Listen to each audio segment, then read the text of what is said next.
People, it's over. It's done.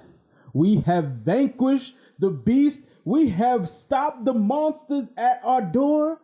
And now we are at the precipice of a new era, a new year. But lest history repeat itself, we must go back and look at the previous year. Steven, Sharon, you two have done so many movie clubs. But obviously, you could not do them all. You, Sharon, graduate school. You, Steven, on one set, knob hobbing with rich and famous people, drinking golden liqueur. Me, watching so much porn, my hands are raw. We must now come together and talk about the things that we missed so that the people do not go into 2021 uninformed of the things that they too might have missed out on. Thank you for joining me as the Movie Club. Season 3 is here. And how we're going to start it? We're going to start off with the 2020 wrap up. Steven, hello. That was the best intro on the Movie Club podcast ever. And I've listened to, if not all of them, most of them. That was wonderful. Hi, Trae. Thank you, man. I'm glad to be back for these. I'm a guest. I'm a guest now. Wow. I'm letting you do all the heavy lifting. No, thank you. My shoulders ain't hurt enough. Miss Sharon. Hi. Hello. I'm still laughing at the intro. I'm so sorry. The thing is, you looked so like into it, and then I got to the porn part. He's like, "No, he's foolish. Get him out of here. Cancel him." She was like, "This has gone too far." It's gone too far. I was like, "Where's the line that we're drawing?" The thing about me, I've learned in the podcast over the years, I never draw the line until the show is ready to be edited. Then I'm like, hey, Shakers, or myself be like, either I sit me or Shakers down, I'm like, edit that out. go edit that one out. No, but all right. So we're here to talk about 2020 movies that we personally have seen, the three of us, and that hasn't been on or covered in the Movie Club podcast itself. So without further ado, I think we'll do a round robin, which I'm probably using. I'm saying we're gonna go around in a circle. Round robin is the term for that. I'm bad at terms, but I use them for my own reasons. I could write a whole dictionary myself. So we're gonna round robin and one at a time go over a movie that we have seen that the others haven't. So I'm gonna go first because I'm narcissistic like that. What's up, y'all? Right. Did y'all expect anything else? Huh? No. Not really. No. Well, damn. 2021, New Year, same old Trae. All right, so the movie that I want to talk about is the one that I think I watched, not last, but is one that I watched while I was just away with family, and it was so good that I had to come back and I told Steven, I was like, yo, watch this movie, bro. I don't do that a lot because I know Steven's tastes are too refined. Like, this man be feasting on caviar and steak, and I be like feeding this man Hungry Man dinners when I talk about the movies that I like, right? But when I saw this one, I was like, nah, this right here, the man has to see it. It's The Owners. All right, The Owners, a Maisie Williams, and I wish I had this pulled up already, but you know I ain't prepared. Based off of a French comic book film, actually. I didn't think it was a comic book movie. That shit like wilded my mind. It's based off a French graphic novel, Une Nuit de Pleine Lune. Lune. I don't know how to say moon. Whatever. I think that's pretty the close. Best French that I've ever heard. Thank you. I actually took French for like I think a year or two in college. How long ago? I don't need you to come about my business like that. Anyway. I was gonna say that's you know something. But no, so it stars Maisie Williams, Sylvester McCoy, Rita Tushingham, and it's about Maisie Williams is this girl who's dating this kind of jackass dude who hangs around other jackass dudes, and they're breaking into this old couple's house while they're away to just steal it, and one of them like works there, or one of the guys, their mom works there as a maid, so they got easy access to go in there, and they go in, try to rob the place, not really finding much money. There's a safe. They find a safe down at the bottom. They don't know what's in the safe. They can't get into it. So they say, "Fuck it. We're gonna kidnap the old people and make them open this safe." Yeah, that don't go so well for them. It turns into one of those reverse thrillers where you think the guys that are doing the heist are the bad guys, are the criminals, the monsters of the scene. These old folks is wild as hell. I have never seen a movie that kept me so into it. Cause usually I've seen so many horror movies, man. I ain't seen so many thrillers, man. Like you can't touch me. I'm Teflon Don with this. This one said, "No, we're gonna fuck up your senses a little bit." I think what brings this movie about is the level of music, like the music, the soundtrack for this thing, like the whole symphony of sound is amazing. It's probably the reason, like, I think people should see it the most. There's some good cinematography here. There's even like an aspect ratio change in the middle of the movie that uses it very well.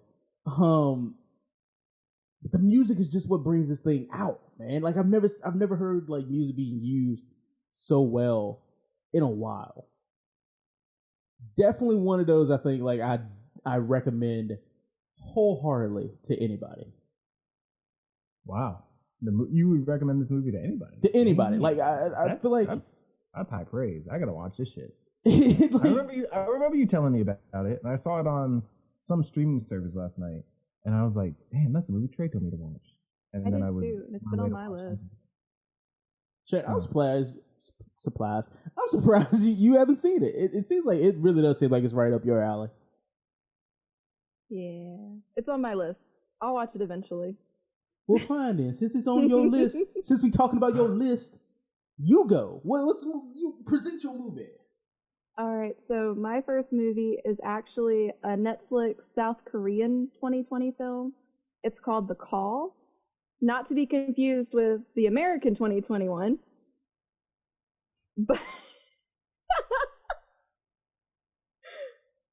But it's a thriller. It has some horror elements and vibes. It reminded me a lot about like that movie One Missed Call in a way. It was just really well done. My only grievance towards this movie was that I personally feel like they milked the ending a lot. Like when you think it's going to end, it doesn't actually end. And it's kind of like they're milking the fake out a bit. And I don't really like when movies do that. Yeah. It doesn't. Okay. Yeah, I feel that. I'm not really a fan when movies do that too much. And this movie did it. It felt like 10 minutes. It may not have actually been 10 minutes, but it felt like 10 minutes worth of milking. And I was like, it was so good up until then. But it was really good. Like, it's on Netflix. Go watch it. So would you recommend it because of that? Like, is that like too bad for you? Like, I like dumb movies sometimes, but when a dumb movie is boring, I don't really like. I'm like, you could have done better. So like, is this movie like it's a good movie, but with that ending, does that ending kill it? I personally don't think it killed it enough to warrant not watching it. Okay. Like, it's still worth watching, even if you feel the same way I do or worse about the way they ended it. It's still good. And okay. I don't watch a lot of foreign movies. Generally, like I watched this when I was still at y'all's house, like on my iPad and everything, and I was really impressed. Like Shaquise could probably vouch for that. Okay. Good movie. I gave it 4 stars. I took away a star because of the ending. All right. But still worth it. I'm harsh sometimes. I just couldn't get past how much they milked the ending. Did it go on for like way too long, like 15 minutes or like 30 minutes? See, it felt like 10 minutes. It may not have been 10 minutes. It might have been longer. I really don't know. Because I didn't go back and watch it. It just felt like too much time was invested in the fake out. Gotcha. Trae, I have a question for you. Yes, sir. About your movie. Have you seen it's called Villains? It came out last year, I want to say. Last year, 2 years ago? No, I'm going to say, no. But it sounds, it's also a home invasion movie? Yeah, also kind of like a reverse situation. I feel like I've seen a trailer for that. I think I might have made you watch a trailer for it. That might be the thing. Okay. But yeah, you should check that out. Oh, I have that on Sharon's list that I made for her of movies that I think that she should watch. It sounds very similar to the others. That's why I can confirm. That's why I said. Have you watched it? Not yet. I just know it's on my list. Okay, gotcha. Yeah, you should check that out. And I'm definitely gonna check out the owners. You know what you should definitely check out? Watch The Call. It's worth it. Watch it. You know what you should definitely check out, Steven? This is whatever movie is on your list that you're about to talk about right now. I'm going to talk about... See, hold on. I gotta give a tiny little bit of backstory. I love doing this.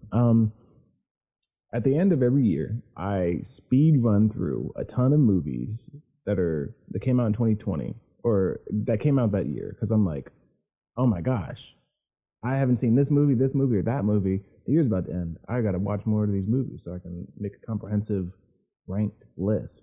So I watched this movie like last week, right before 2020 ended, and it blew my socks off.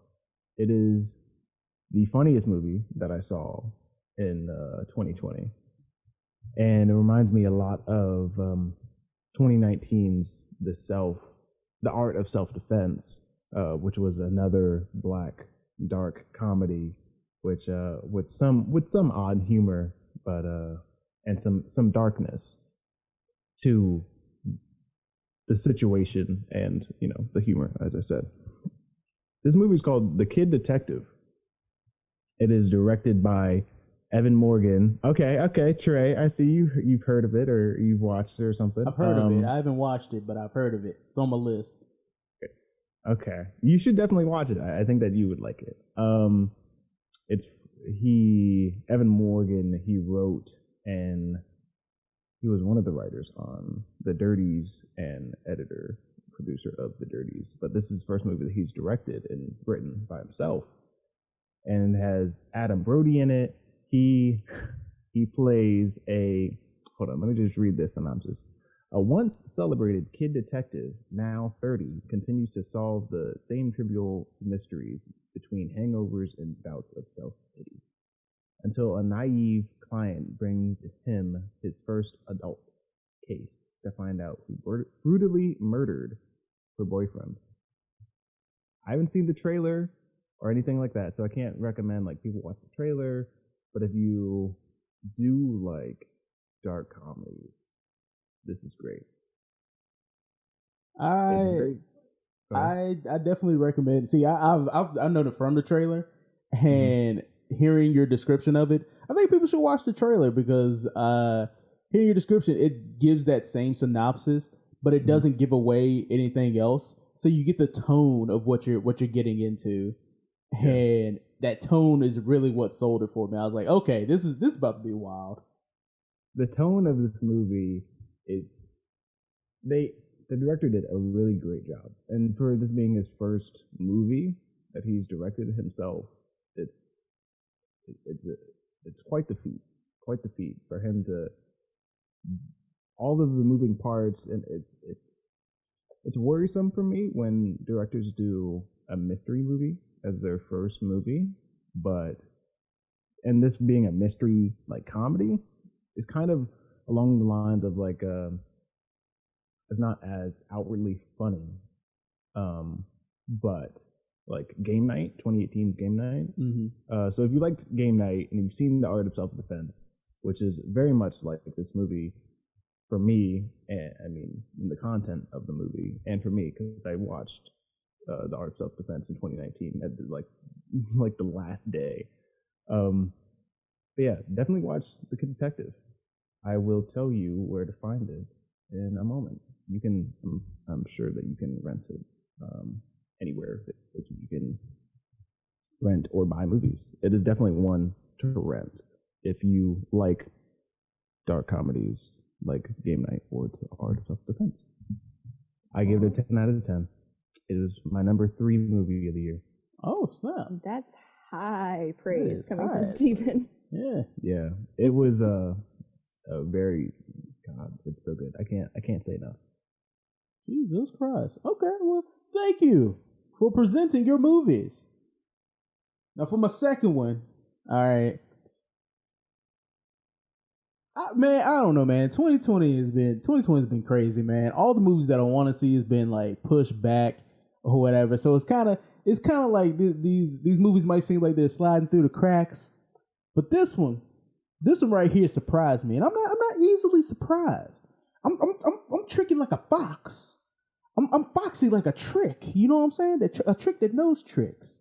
So this one that I'm telling y'all about is a comic book movie. But it's a comic book movie that I feel like is like no other.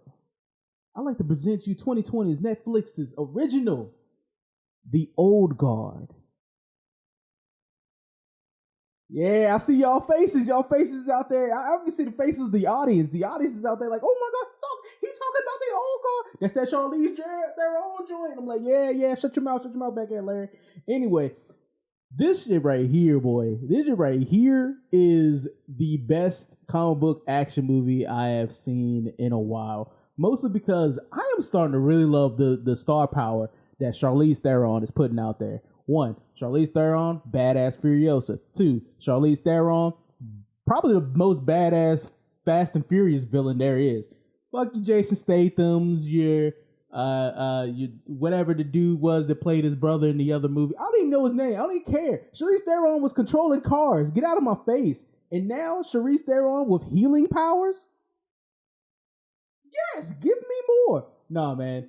The Old Guard takes a comic that was like, I'm mad, like 2 of my movies are based off a comic, but the Old Guard takes the comic that just like came out of nowhere, this little like one-shot graphic novel, and turns it into this like emotional movie about what it means to be immortal, about how even though there's even a line in the trailer that says this specifically, even though we don't die, we still hurt. You know what I mean? You even have a great performance by Chiwetel Ejiofor, which my man Chiwetel Ejiofor, which I'm gonna keep saying his name in hopes that I say it right. And the thing is, it doesn't even follow. If I do, I do. If I don't, he can sue me. Don't sue me. I'm very broke. But it even doesn't follow the actual plot of the graphic novel, which leads. I think there's going to be a sequel that will follow the plot of the graphic novel. So it leaves you surprised, even if you are a fan of the graphic novel, which I think is really cool. So it means they take up a story that they could completely messed up and mess up things for the fans, and they don't. And I find that admirable. Like a lot of movies don't even do that, especially like their first run out. You know what I mean? This is directed by Gina Prince Bythewood, who first on the scene, like this is female directed. This is female led star power.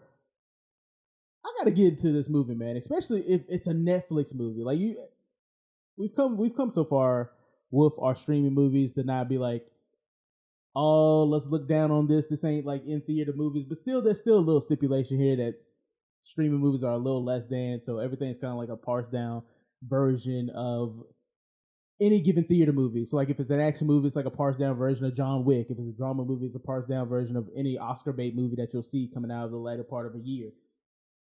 This is right. This is some theater quality shit right here. This theater quality effects, theater quality acting. I stand with the Old Guard, bro. I stand with the Old Guard. Let's go. Watch it on Netflix right now. Boom. Do you think that you would have seen this in theaters? Oh hell yeah.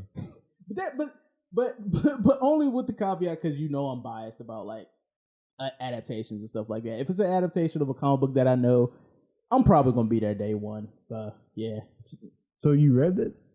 I have, yeah. I read it. It was because it was just like a random thing, and I was bored, and I was like, "Oh, this looks cool." So I picked it up, and it was a pretty dope comic. I don't know if I'm gonna check that out or not. Like I said, it might not be for everybody. I've heard mixed things about it. I've heard like it does some things well, and then some things it didn't do. See, yeah, and that might be where my biases come in. Like I'll give a little asterisk. I like the superheroes. I like the cool effects. You know, that, like this is a movie that does like push my buttons. It knows what Trae likes. Plus, I got a crush on Charlize Theron, so whatever. Like, whatever. Whatever. If you're listening, Mr. You know what I mean? Miss Theron. Hey, Miss Theron. You know what I mean? Like, how you doing? That's how I be sometimes. Any questions? Anything? I think I'm done with the question. Okay. If I do as many questions as I always have, it's going to be like 3 hours. You're right.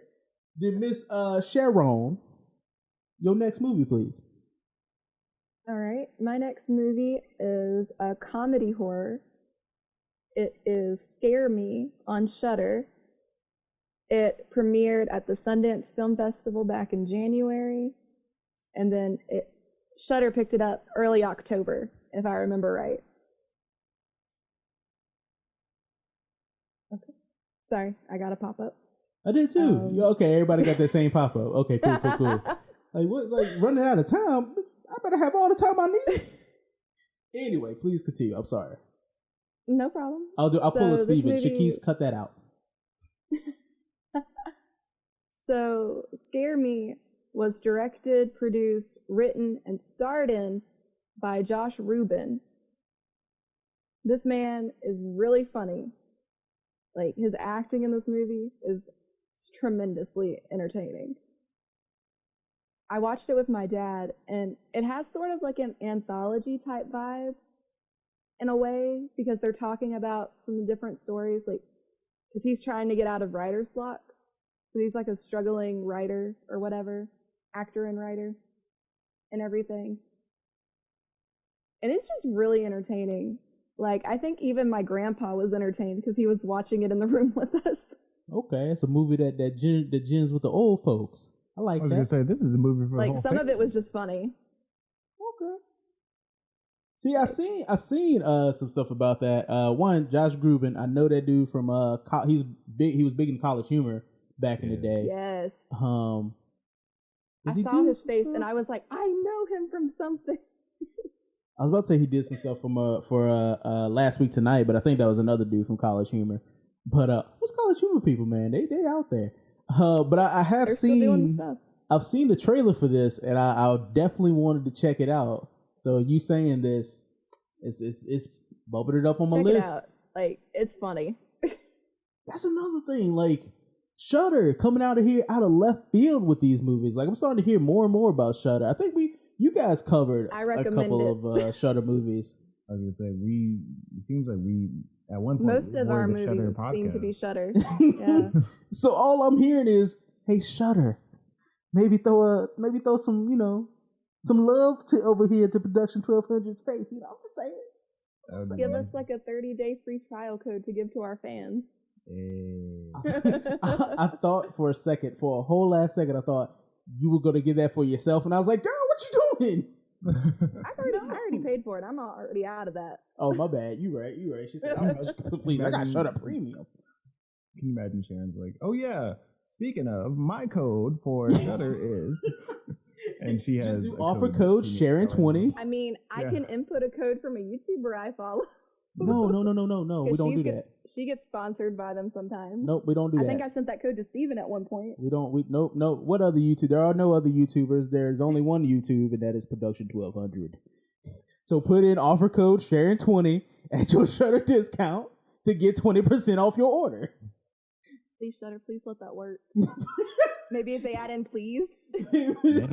Share please 20. Steven, Your next movie, sir. This movie, it took me a while to watch. I heard things about it at the beginning of the year when it first came out on Netflix, but I was just like, it doesn't really look like my kind of movie. I'm not really into these kind of movies this year. They have all kind of been disappointing me, but I was like, you know what? Screw it. I'm gonna watch it. It was the end of 2020, and then all through the house, I was like, damn, I should watch more movies. And then I watched. It doesn't rhyme. It doesn't rhyme. And then I watched the half of it. It's another directorial debut. It is a is it a directorial debut? It's not. I lied. She just hasn't directed a movie in like 16 years, so might as well be a directorial debut. But wow, the half of it, I went in expecting nothing, and I came out feeling everything. Oh my God, I was amazed. This ended up my number 2 of the year, and I cannot recommend it enough. After me watching so many 2020 bad rom-coms, like I did not like the Broken Hearts Gallery. I didn't like. I think it was Someone Great. Did that come out this year? Am I confusing my years? They came out in 2019. Whatever. But those two movies were too similar.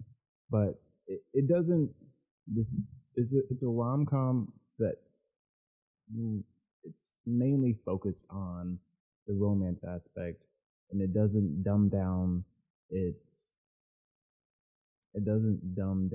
characters for the sake of comedy. It makes all the characters feel real, and they aren't tropes or stereotypes or anything like that. I think that this is a movie to watch. This is my To All the Girls I Loved Before. This is because everyone's always talking about that movie like it's like the best romance movie and whatever. But the half of it, yeah, it's not. It's awesome. I really do not like it. This movie, there's a love triangle in it. Hold on, let me read the synopsis right quick.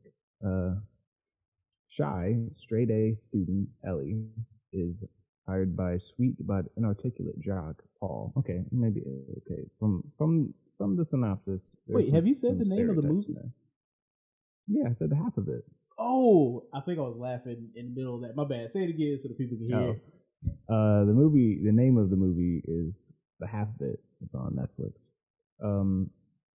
There's a student who is hired by another student to write love letters for another student.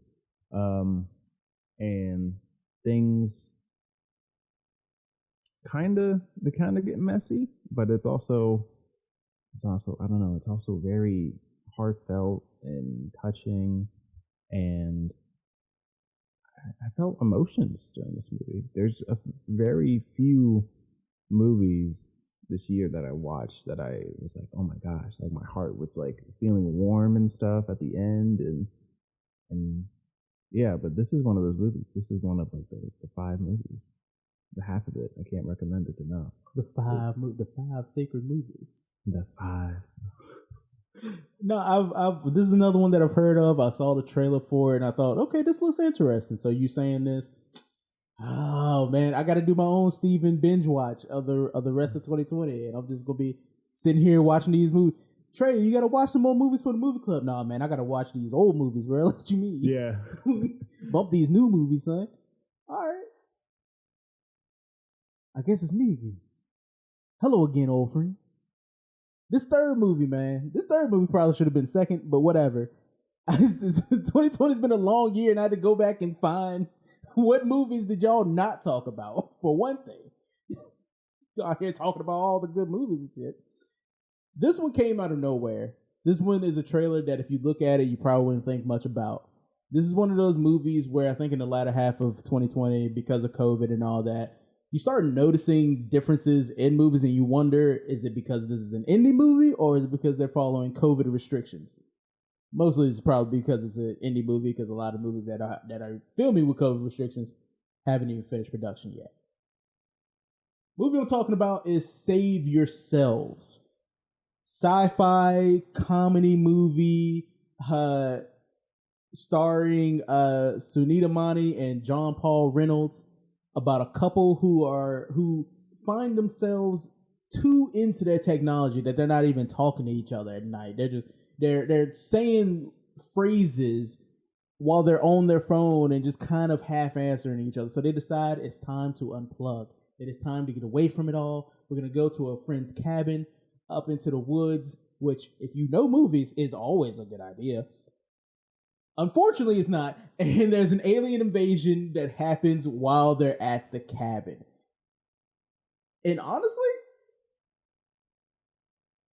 that's it. Like the movie doesn't. The movie, like, there's no like little twist or nothing with it. Like, the movie is what the movie is. This couple goes up to this cabin to unwind and uninhibit themselves of technology, and an invasion happens, and they miss out on the invasion. They miss out on knowing about the invasion because they decide to unplug. It's a weird like premise that's like, technology is bad.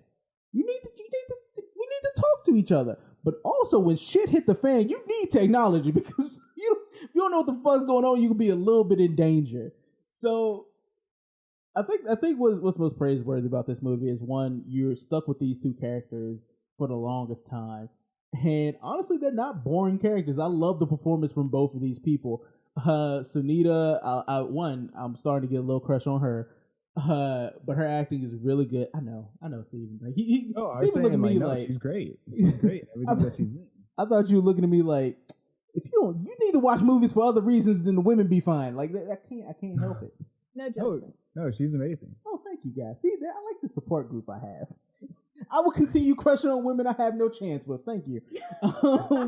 But John Paul Reynolds, I think his acting is good because he annoyed the shit out of me, and I think that was the point. Like, I think he was that annoying boyfriend that's just like, I don't know, I just feel like I could do better. Sunita, this is my fuck the podcast. This is me trying to say I could do better, okay? I can be better for you than he could, even though he's not really a boyfriend. Anyway, the practical effects on this thing are actually really cool. You get these aliens that they do come up with are literally just these little fluff balls that are just like, they probably got like an IKEA chair, shaved it, and then put it on like a bouncy ball and just put it in the scene. Like, that's what it looks like, but they actually do like really cool stuff. And kind of the situations that they go into, like, it's just one of those like nice indie movies with an ending that I won't say, but I don't know how I feel about. Like, it has an ending that I'm like, I don't know how I feel about this one. This left me feeling some type of way. So I definitely recommend it. I think it is, even though I am depressingly single, this is the best date night movie I have ever seen, honestly. And that is including date night. Damn. So yeah. Big wow. Yeah. I have a question. Yes, sir. Is the ending divisive? Like some people like it, some people won't like it, and you said it left you in your feelings, or it made you feel some type of way. Is that a good thing? Because you remember Professor Kotz? Yeah. You ever talk to you about like how he likes how movies end? Like, they ever talk to you about what kind of movie endings he likes? I don't remember, but even if I do, you should explain for the people. Okay, I will. I kind of left that vague because I don't want to like spoil the ending. I feel like it's spoiled. But our professor is a nihilist. He likes those the ending of movies that leave you like hope is. He likes the original ending to The Mist, where everybody shoots each other, and the guy tries to shoot himself, but he can't because there's no more bullets. So he goes out and to get eaten by monsters, and the military has saved the day. That's the type of endings Professor Kotz likes. This movie's ending isn't that extreme, so don't go into it thinking that. Okay. But it does. Like, that doesn't seem to fit what you talked about. No, it definitely isn't that. But it does, after everything you've gone through with this couple, kind of just leaves things up in the air. And it made me feel some type of way. Like, it's not a bad ending. It just made me feel like, oh, I don't know if I wanted it to end this way. Like, it just, that's how it made me feel. So, as to it being divisive, I really don't know. Because one, I don't think this is a movie that that the general public will go see, right? Because it is really just like a small indie film that just like, it's one of those Sundance films that just come out of nowhere and you see it or you don't, and it's not going to be talked about for years. But if you do see it, I feel like you like it. I really do. I really feel like people like it. Just, oh man, that ending is just like, oh, like I turn into a puppy dog when I think about it. But yeah. Hope that answers your question. I'm bad at answering questions. Just what are the politician of the Movie Club podcast. That's right. Time for a change. All right, Sharon. Let's hear your next movie. My third movie, I went through my Letterboxd and I looked through my 2020 tags, and I have to talk about Enola Holmes. I really, really love that movie. You can watch it on Netflix. It's not in the same vein as like my typical horror watches, but 2020 was a year of change. So, amen, this is a mystery sister. film. It's so good. That's the one with Henry Cavill and Millie Bobby Brown. Yep, that one. There you go. Why would you say her name? It sounds like you're rapping. It's Millie Bobby Brown, y'all. It's Millie Billy Bobby Brown. Speaking of, have you ever heard her rap? I think it was like Monster. Was it Monster? No. Yeah, she raps. I'm gonna look that up. Nicki Minaj's part in Monster, I think. Yeah. Okay. That was tight. She got a career on her hands. But no, I actually have seen this movie too, Sharon. It's so good. It's pretty fucking fun. Like it's like I watched it 4 times, twice when I was writing a paper. Just in the background. I ain't watching that many times, goddamn. I didn't log it that many times, but it was just such a good and fun movie. Like, I didn't know how I'd feel about the guy who played Sherlock Holmes, because Henry Cavill. I'm used to the Sherlock Holmes being played by RDJ, Robert Downey Jr. Mm-hmm. And I'm really adamant about my love for Robert Downey Jr. as Sherlock. Yeah, can we talk about this? Can we talk about this for a second? Because they keep putting Henry Cavill in roles where he do not fit. Like, Henry Cavill be put to fit in this role. I really enjoyed him in this movie. So he did fit, and he was good in the role, but he shouldn't have fit. Because if you know anything about Sherlock Holmes, any interpretation of Sherlock Holmes, he's kind of lanky. He's kind of like a person that seems like they should be on crack, but they're not. And some incarnations are on crack. but he always he feels like that weird out of place guy. Mm-hmm. Henry Cavill, handsome as fuck. Like he is drop dead gorgeous of a human being. Yeah. He don't need to be that. Like him has Clark Kent. He plays Clark Kent. Clark Kent's supposed to be like a nerdy ass, like not little dude, because he is Superman. But he's still like he's supposed to be this nerdy, disheveled guy that's supposed to just hide into the background. But he's Henry fucking Cavill. Who the fuck not gonna notice that man? Like, do you think it might work? He might have worked better in this role, even though we think he shouldn't have, because it's like a younger version of Sherlock. Okay.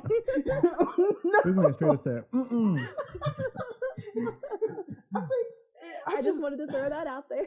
I think it kind of just speaks to Henry Cavill's ability to just be who he is. He's not the kind of caliber actor like Christian Bale, who will drop like 100 pounds of weight for one role and then beef back up for another one. You know what I mean? Like he's not that type of actor. He's got one body style, and it's big right? Tail. Just buff. Like he seems like he's like one note above The Rock, and that's what I mean. One note below. What? You think so? Below. What? Damn. If The Rock and Henry Cavill were fighting in the movie, you think that they would make Henry Cavill win? No. No, I'm Or talking in about real like in life? art, like in acting ability. Like I feel like acting. No, yeah, no, acting yeah, no, ability. not in star Henry power. Cavill No, wins. hell no. Yeah, The Rock is in like 17 movies a year. The Rock is in a movie while he's in one movie, he's in another movie, and he's also making suits. Like I know The Rock star Making power. suits? Yeah, he's What? there's a show called The Suits, show. and The Rock is he like a producer on it too? Like he's I thought it was Ballers. oh, is that Ballers? Okay, never I was mind. gonna say Suits is with Meghan Markle. That show is over. I got that confused with a different show. He does wear suits in the show. He wears suits. See, that's why I got it. He be wearing suits. He wear them suits though. But no, yeah, he's in Ballers, and he's like a producer on that too. Like he's in it, and he like produces. So the man is just I'm not arguing The Rock. Nobody can argue The Rock's star power. That man is just out there. But I feel like in acting ability, I feel like Henry Cavill could do just a little bit better than The Rock. Yeah, I would agree with that. For sure. Know what I agree with? You rounding us out, giving us the final movie. Rounding out this 2020 wrap up with hold on. Let me do I got to do the backstory. I did backstory before, but for this one I'm going to do some honorable mentions. I think we should all go around and do honorable mentions. All right. If we have them. So my number 5 movie of 2020 on my list, and I'm definitely gonna make sure that the link to my 2020 ranked list is in the description. I watched this movie. This is the last movie I watched in 2020, and it was my most anticipated movie of the year once I found out that it was actually going to come out this year out of all of the movies that got pushed to 2021. It's Promising Young Woman. That movie, it is worth going to the theater and risking your life, getting COVID for, because it is that amazing. It's the views of Stephen Mills do not reflect the views of Production 1200. Don't call your butt to no theater. No, that was hyperbole. I don't think any movie is worth going to the theater for. Not even if I had a movie produced out. No. Christopher Nolan out there saying, but Tenet. Christopher Nolan, you're funny. Promising Young Woman is a lovely, amazing thriller that is different, and it will make you think, and it will leave you talking about it with your friends. It is definitely a 10 out of 10. And that isn't the movie. I have another movie that I'm going to talk about. That's my actually number 1 pick. Possessor is a movie, a sci-fi horror movie that is available for rent right now, rent or buy. That is definitely worth it. It is the son of David Cronenberg's. His name is Brandon Cronenberg. It is his second movie, and it is very much it's like a Christopher Nolan movie, besides more gory and just more weird. It is very high concept. It's in its own world. So if you dig sci-fi horror and some thinking along with it, it's kind of weird. Possessor is definitely one to check out. It is very serious, though. Serious and gory. Adding it to my list now. Yeah. There's a movie called Alone, that came out of nowhere for me. I hadn't heard of this movie or anything until the very end of the year. I watched it, and it was great. 9 out of 10. It's a horror thriller, more suspense thriller, actually. Suspense thriller. Let's forget that I said horror. That ended up being my number 9 movie of the year. Great movie. Great movie. This next movie I'm going to add to Sharon's list that she should watch. It's called Spontaneous. It is directed by Brian Duffield, and written by Brian Duffield. Brian Duffield wrote The Babysitter, which then got botched by the director, G, which I'm not gonna talk about. But The Babysitter is the second best script that I've ever read, and this movie, Spontaneous, he wrote and directed, and it's very, very lovely. Definitely 9 out of 10. It's great. I wouldn't recommend it for everyone. It's about high schoolers that inexplicitly explode randomly, spontaneously explode, and there's some feels in it. It's a horror. There's some elements of horror. There's teenage romance. It's comedy. It's really great. Well, thank you for reminding me about that. Yeah, I seen the trailer for that. And I was interested in it. Now I remember that it's a thing, so I'm gonna check that out. You should definitely watch that. And then I'm gonna speed round some other ones. There's a movie called Black Bear that Aubrey Plaza My girl Aubrey Plaza. Chris Rabbit. Yeah, it's good. It's very good. It's a drama, thriller, some elements of comedy in there. Look it up. And there's a movie called Swallow about a pregnant housewife who swallows random objects like thumbtacks and stuff like that. I saw a trailer for that, so that's good. You I recommend that? I would recommend it. Yeah, it's in my top. It's in my top 20 of the year. That's wild to me. There's this movie called The Assistant about a Hollywood assistant, and it's a drama thriller. It is fantastic. It's slow burn, so I wouldn't recommend it for everyone. But yeah, and then there's Tenet, which is I would recommend because it's a Christopher Nolan movie, but it's probably his second worst movie that there is, right in front of Dunkirk. It is very much like, oh wow, this looks cool, but I can't understand what's going on because it's not nowhere on the level of Inception. So make sure you don't think that when you're going into it. Oh man, because when that description, I was like, oh, it's Inception again. Yeah, it's cool. There's cool stuff to look at, but it's definitely not there emotionally or no. It's a roller. It's a theme park ride, as Martin Scorsese would say about Marvel movies. Then Bad Boys for Life, and then there's a documentary called Boy State. Wait, we talked about that on the movie club. You talk about Boy State or Bad Boys for Life? Bad Boys for Life. Okay. Well, that came out in like January. It did. So it came out a year ago. I don't remember all that. It was, oh my man. There's 51 episodes in between that one and this one. Whose fault is that? Yours. No, okay. And there's a documentary called Boy State. If you enjoy politics or it's politics and teenage boys politics. It's a whole thing. It's very odd movie documentary, but you should check it out. All right.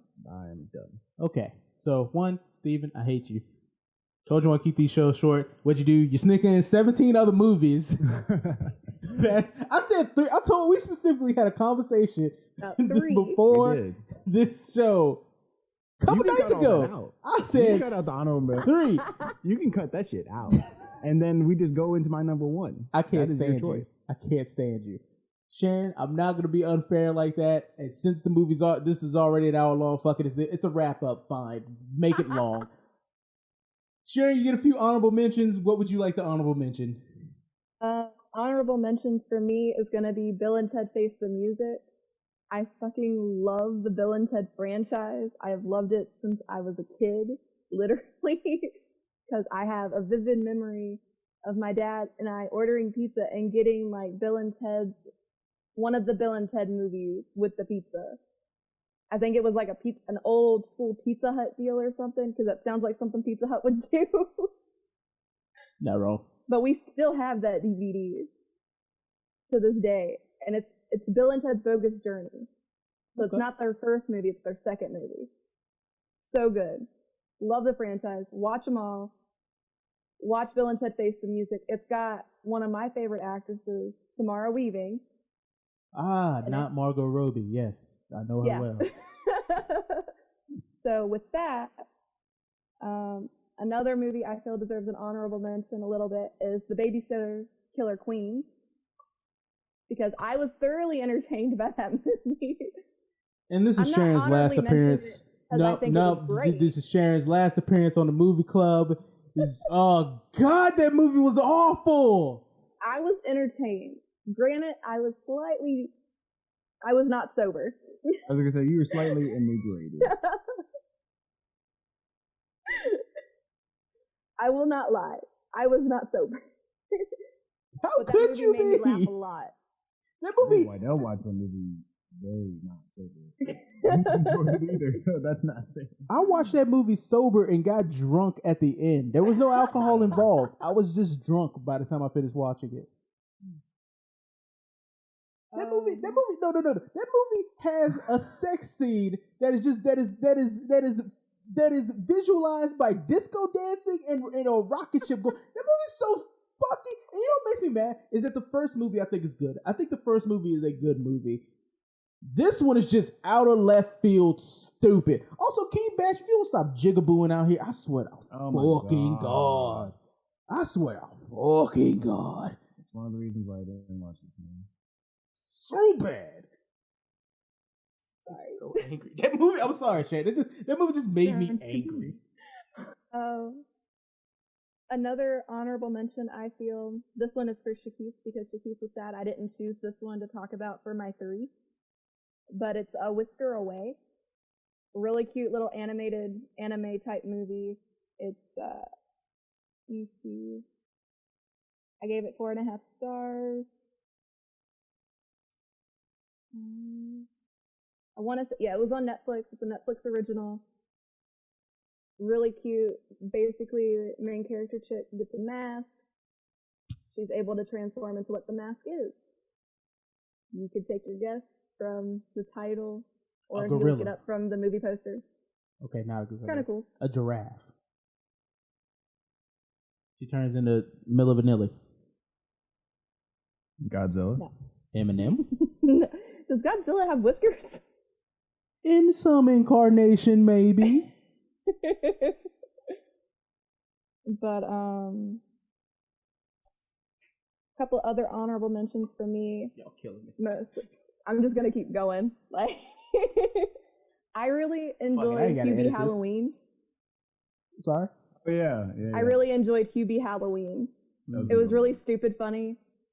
At the time that it came out, I was so done with school. Like, I was just in the mentality of just being over it. This movie was what I needed. It pulled me out of my rut of just torture and torment. And it made me laugh.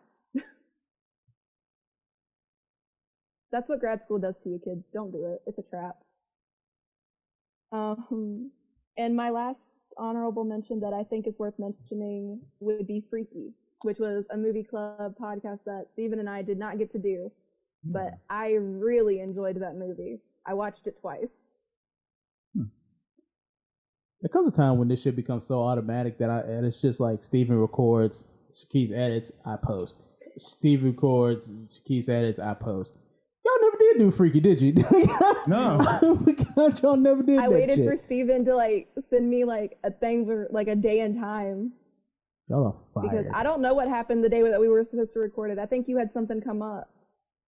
I thought you had something come up. Well, I had something, and then I told you I was back, and then you were already doing something else or something. Oh, yeah. But you didn't respond to me until like a couple hours later. At the last edit. And I was just chilling at my apartment. At the last edit, they biffed it. Anyway, kids, am going to keep it very short with my honorable mentions. Very short. God damn it. All right, y'all. Short too. Out here. I'm sorry, what'd you say? Don't you do that. Honorable mention number 1, Love and Monsters. Cool little kaiju flick. What's his name? Styles from Teen Wolf was cool in it. It got my girl from Iron Fist. I don't know nobody's names, but they Duffield wrote that. Huh? Brian Duffield, the guy that wrote and directed Spontaneous. Oh, you know what? From the description of Spontaneous, yeah, it shows. It shows. They both like these kooky, crazy love movies, but also taking place during like horror situation. Yeah, no, it's dope. It's a dope little flick. Shit, I had my other honorable mentions, but then y'all fucked me up so hard. With your shits. Shadows in the Cloud. Chloe Grace Moretz movie about gremlins. Not what you think it's gonna be from the trailer. I'm gonna say that now. The movie does have a lot of twists and turns. It also has a lot of moments that the movie half of the movie is like a radio play more than it is an actual film. Because you spend a lot of time alone with Chloe Grace Moretz. And I'm gonna say it, for me, I think Chloe Grace Moretz holds that presence. I think she does. I think her acting skills, like all she does is keep growing. And weirdly enough, all I see her in is like weird ass movies. Like she's in this, she's gonna be in Tom and Jerry. I don't know who her agent is, but I don't know if he needs to be fired or if he's a genius. So I definitely recommend that movie. And now for movies that I think are so awful, Artemis Fowl, don't see it. That shit on the opposite side of adaptations, that shit was garbage. Fuck whoever made it. Kenneth Branagh, fuck you in the fucking face for ruining that franchise, or what could have been a franchise. Greenland with my boy Gerard Harold, whatever the fuck his name, 300 motherfucker. Huh? Gerard Butler, that's his fucking name. Fuck him too.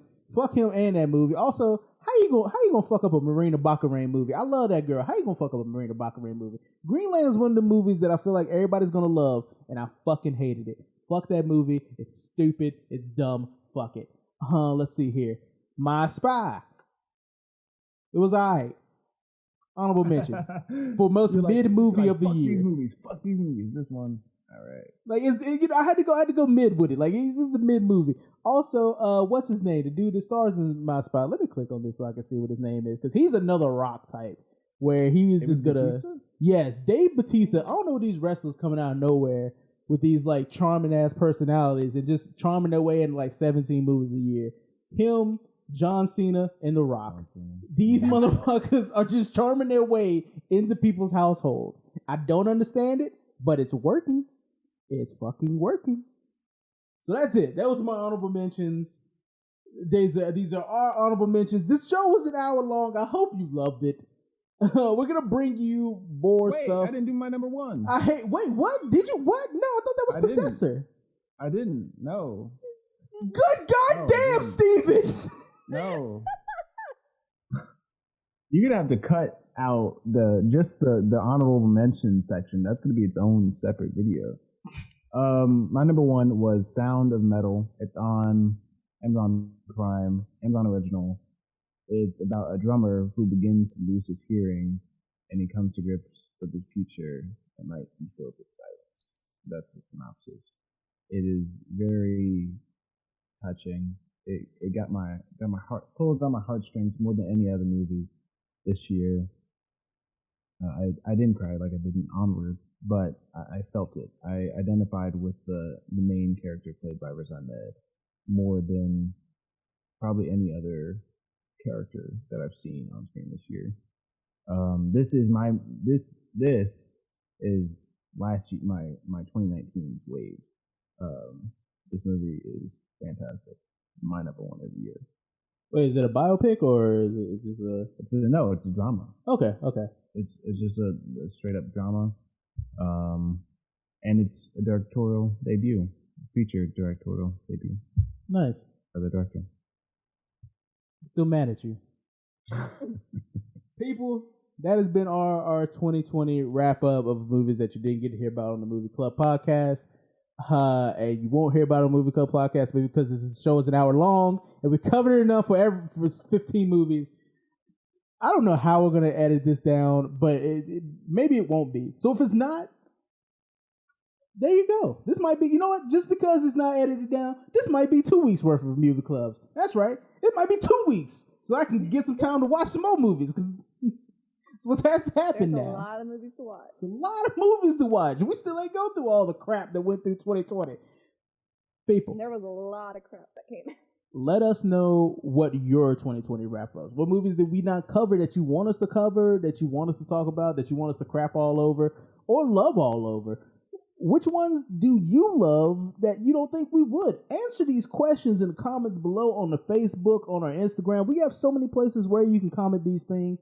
It's an abundance of choice. I give you choice.